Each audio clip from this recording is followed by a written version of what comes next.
We only had 75% early accuracy. It would make up email addresses, and that wasn't acceptable. The Signal. You are listening to The Signal. The Signal.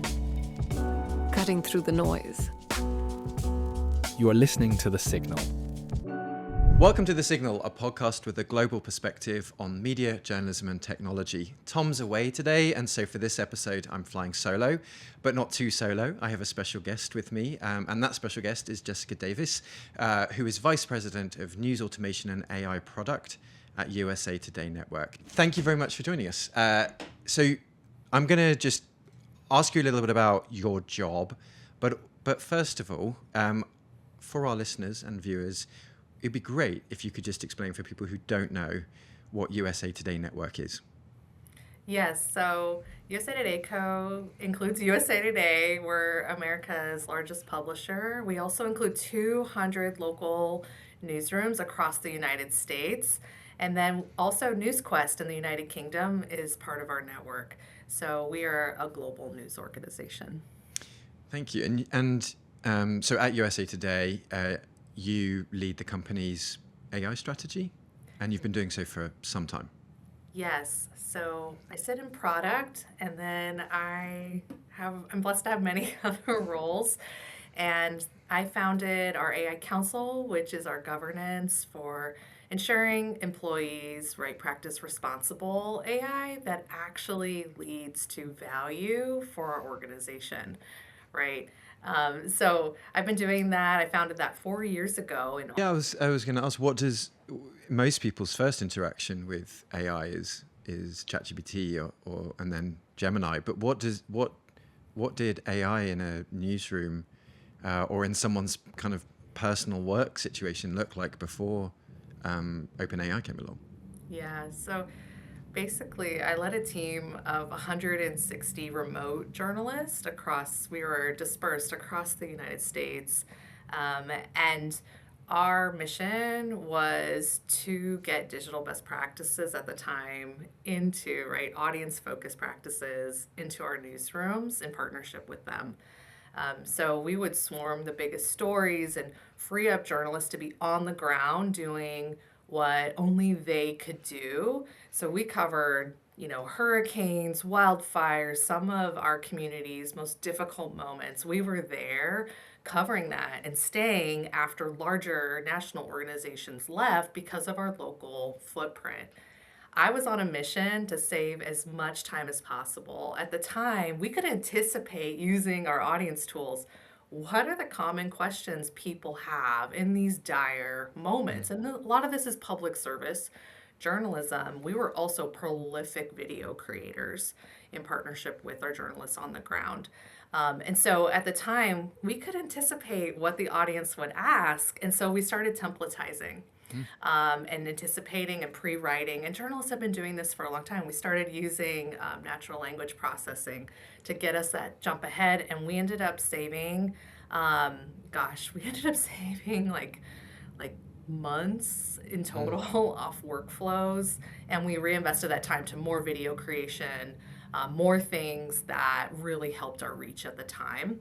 And so we kind of learned, okay, these were deterministic systems at the time, right? And we were hitting limits of, hey, we also want to do this for social cards at the time. How do we do that? And we were talking to a number of partners, like, you're just too far ahead of what actually the technology can do. And then when that came in, so we were used to, how do you use these things? When can you trust them? When can you rely on them? And when does a human need to be involved? So all those things turned out to be, helping us be well prepared for, the disruption that would come. So the reason why I wanted you to come on the podcast is because I saw that you've been doing this work as part of a program at CUNY in New York. I think it's not a sabbatical, but you are on the course. What is the course that you're on, the program that you're on? Yes, so I just graduated from the Executive Leadership and Innovation program. It's a certificate program designed for industry. You work through it, and there are 3 residencies. And I challenged myself through these residencies to build while I learned. And I started asking, you're supposed to pick for your capstone a really thorny industry challenge. And then what is the answer? What is the strategic answer to that challenge? And so I really went after what are the feedback loops we need to get to more innovative use of AI in our industry.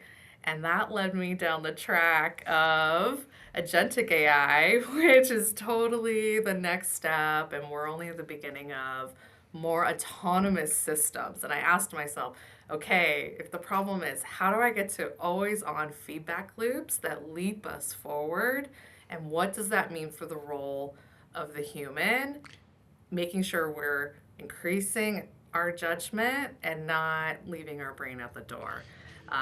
Being kind of my parameters I kind of started this journey on. And it's not an easy question, and I was able to present my findings recently.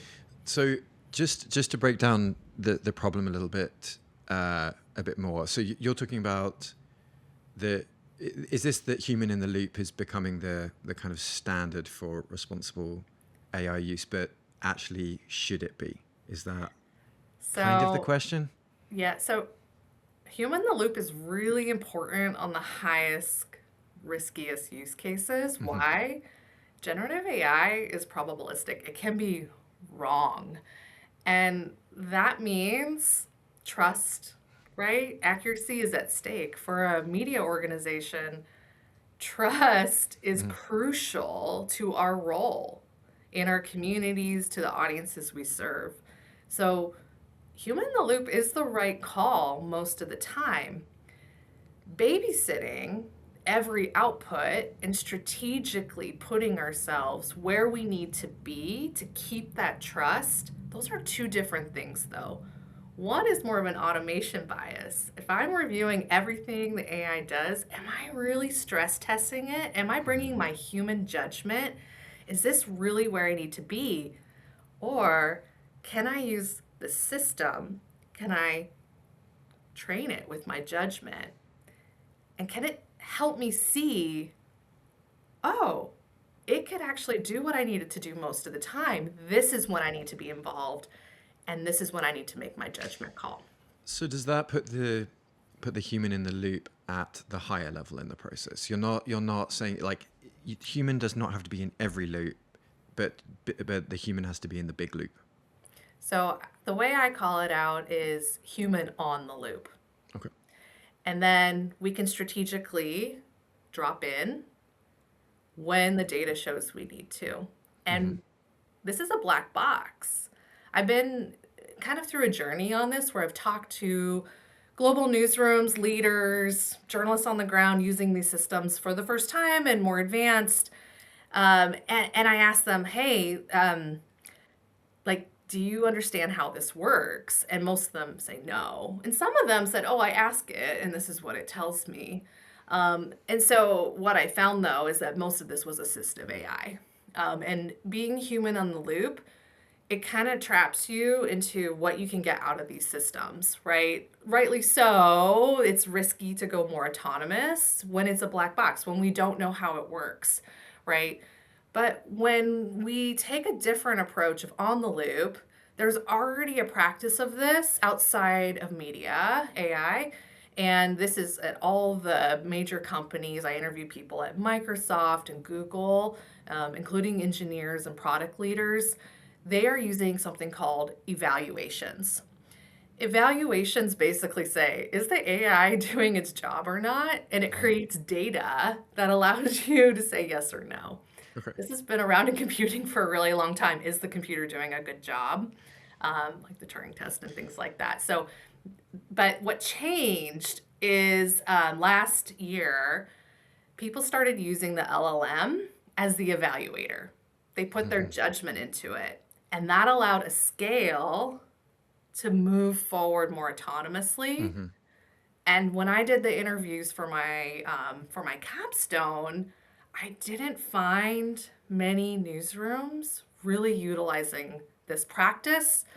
A few were starting to experiment with it, and many were just kind of starting to muddle their way through. And so, really, my takeaway, and I spoke about this at Winifra in France recently, is we don't need to do this by ourselves. We need a media standard for these AI evaluations, moving our journalists from in the loop every time to on the loop and coming in when we're most needed, most strategically to get to more valuable time spent for the journalist, not babysitting that AI, moving us forward. So I got two questions. The first is when you were talking to the tech companies or kind of other industries that have been through this process, do you think were they at one point at the stage where we need human in the loop, we need human in the loop, and then they transitioned to human on the loop once they reached a kind of level of maturity or their understanding? So they were in the same place as the news industry was, but have evolved.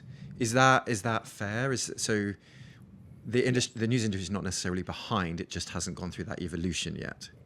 We're all on the same journey, and we're not. I wouldn't say we're behind. I would say that this requires more risk tolerance, and it's really hard to make that leap when you don't have data. Yeah. Okay. The AI evaluations create data. Yeah.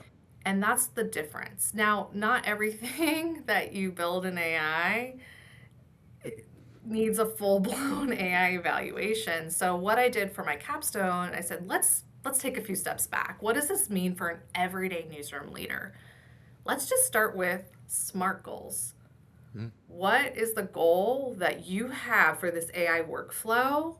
And put it in SMART format: specific, measurable, time-bound, right? All those things we know for SMART. It's an older framework. It's a powerful one, right? Can you speak to what this looks like in reality? What is a process in a newsroom or for a newspaper or for a publisher or someone, local news, whatever? What would be an example of a process and an evaluation that goes along with it? So we applied this to the first agent we created at USA Today Co. And what we applied it to was public records request assistance. So our newsrooms voted and named it Digger. Digger, the goal that we initially gave it is help journalists file public records requests or FOIA, right? We have state and federal, 50 states and federal level. And so not all of them are Freedom of Information Act. Some of them are just public records requests. Each state has laws, so there's a lot of complexity here. But basically we worked through all those challenges, but we got stuck when we were testing with our newsrooms because the goals we gave it kept messing up. We only had 75% early accuracy on... And what does it mean to mess up? So what it meant was it would make up email addresses. So you want to send your public records request to the right, and it would do it for you autonomously after you check it, right? It would make up that email address sometimes. Secondly, it would that's called a hallucination, right? When it makes something up, and that wasn't acceptable. We also needed it to pull in the right state law that we had grounded it on, and it was occasionally messing that up. So we were testing it with newsrooms, but we couldn't quite get the scale we needed to get all these bugs out. So what changed, we built this all in Copilot Studio through Microsoft Suite. We actually worked really closely with a black belt Microsoft team called the CAT team, and we learned about how you can build an evaluation agent. And this was about the time I was also in my research, so I was having us manually do this. So we learned how to we built a supervising agent that actually worked with our journalists in Florida, and we built hundreds of sample records requests. And through that, we were able to get to upper 90% accuracy, no hallucination, something that our journalists did not have time to do the amount of testing we needed manually. We were able to do in minutes, and then have the journalists that worked with us, right, review those edge cases and the total work of like, is this right? And so we moved from working for months to get to production. We were able to push to production. And then we started getting more feature requests from journalists. I don't want to just file one, I want to file bulk. We were able to ship that within like a couple days. Wow. And before, we had been on months and months of timelines. And with the eval, the journalist is still there. They're just helping us define what that success looks like. Is this useful to us, right? And I mean, we were able to get there together in like such an accelerated time frame. Success in terms of getting people on board, the fact that they're asking for feature requests and that you're able to deliver kind of is one of the big challenges, is getting people on board with this level of change. I had just a question about the accuracy. I think you said you got to kind of 98%. Were the 2% errors kind of errors that you knew to look for? Like, did they cover certain areas that you would easily be able to identify them, or you knew to go and look for them? It wasn't 2% kind of random new things that were coming up each time. So that meant that you could kind of structure your responses around that. Yes, so the data was really specific about what that was, and it was acceptable to our journalists. They knew what to look for. And that level of percentage means like it's so rare that you encounter that. And what happens in this is that your request gets denied. So that is an acceptable thing that we could go back at if it's caught in that, if the journalist misses it. What might be a more simple evaluation that someone working in a small newsroom without the resources of an organization like yours, how do they start building evaluations? What's a good use case? So I have a journalist working with my team right now, and they're responsible for our performance across all the social networks. So they have to go through 9 reports every morning. And, before we built anything in AI, I just said, what does success look like for you? Like, what's the hardest part of this? And, what do you want to use this for? And just those questions are very smart, goal-oriented. Like, what, like, how do I know this is useful to me? So it turned out this was meant for a newsroom morning meeting, and it was just a directional conversation. That's a great use for AI. You don't, yes, it may be directionally there. You don't need, this has to be accurate, right? It's more to guide the conversation. And I think like that's where you can get too rapidly. Like, does the AI do that for me or no? And that starts with, what does success look like? That SMART goal type format.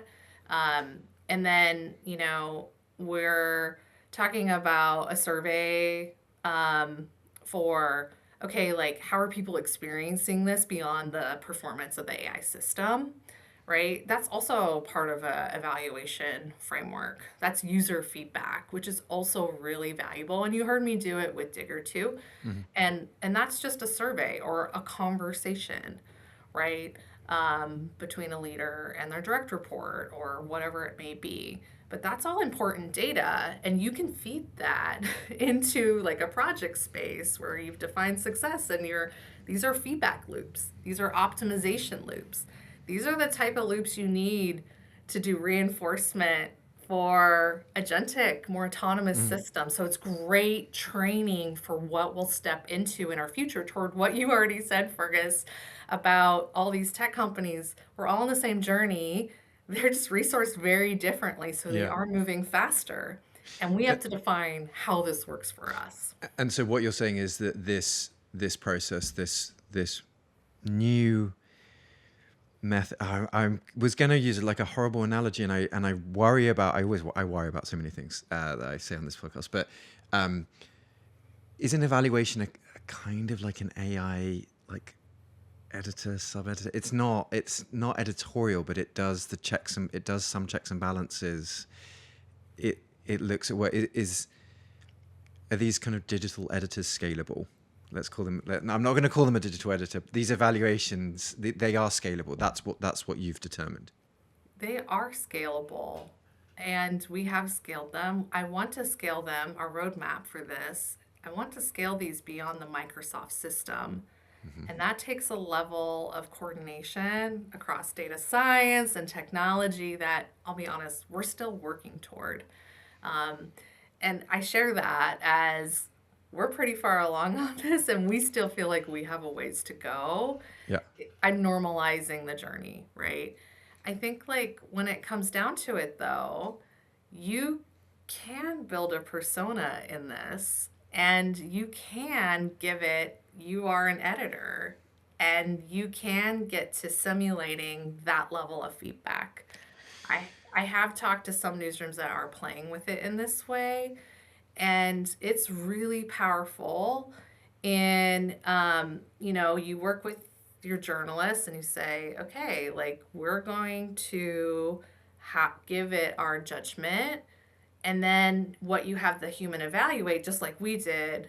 It's okay, here's how it scored it. Do we agree?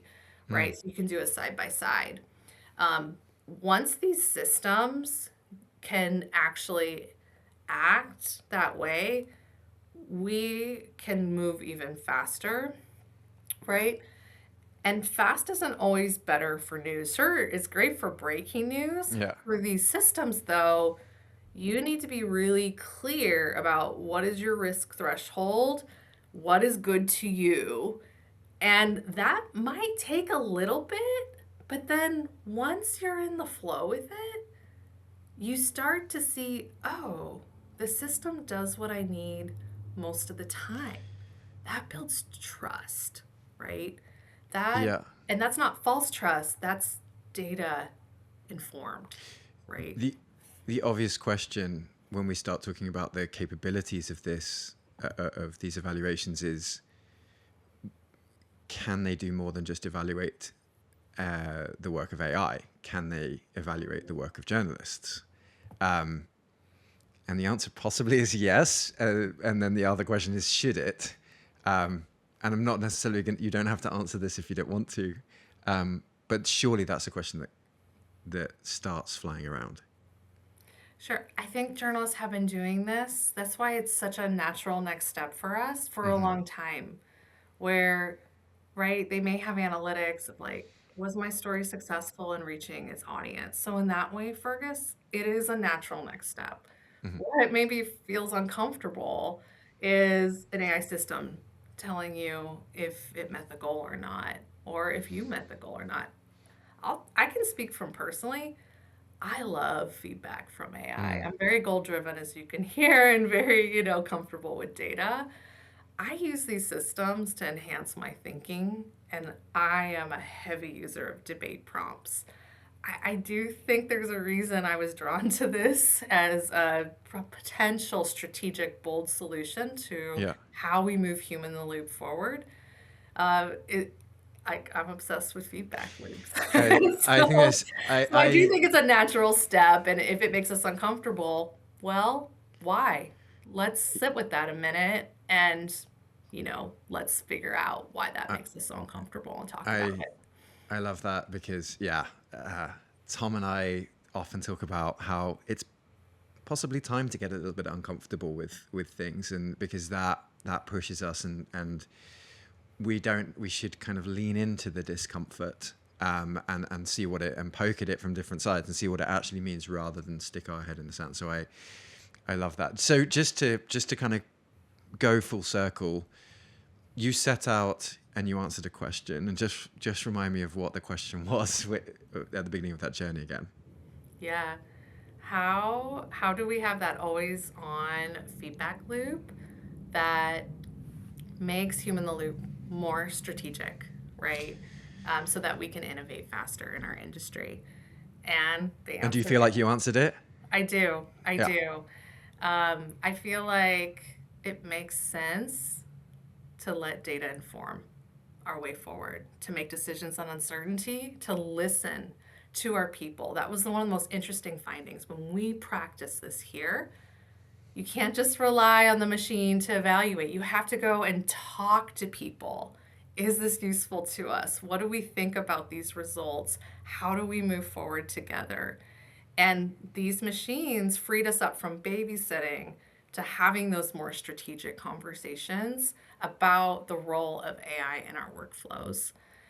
I think this is overdue for how we move from, right, these small pilots in our newsrooms to rigorous scale that connects us more with our communities and audience, that brings product and editorial teams together, right?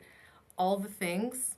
Data is a really powerful change agent that runs through all of that. Thank you so much. This has been fascinating, and I love talking about things that make people feel uncomfortable and exploring that. And people listen to what you have to say on this subject because you've been right at the front, and so I hope people listen now. So thanks very much, Jess, for joining us today. Thank you so much. Hope to be back soon. So that's it for today. Thank you very much for listening to The Signal, and a very special thanks to my guest, Jessica Davis. For more information on who we are, what we do, as well as what we're thinking about, who we're talking to, do subscribe to our newsletter and find us on YouTube or wherever you get your podcasts. We want to hear what you think about the show, and we'd love to get your comments because that will fuel future episodes. But for today, thanks very much and see you next time.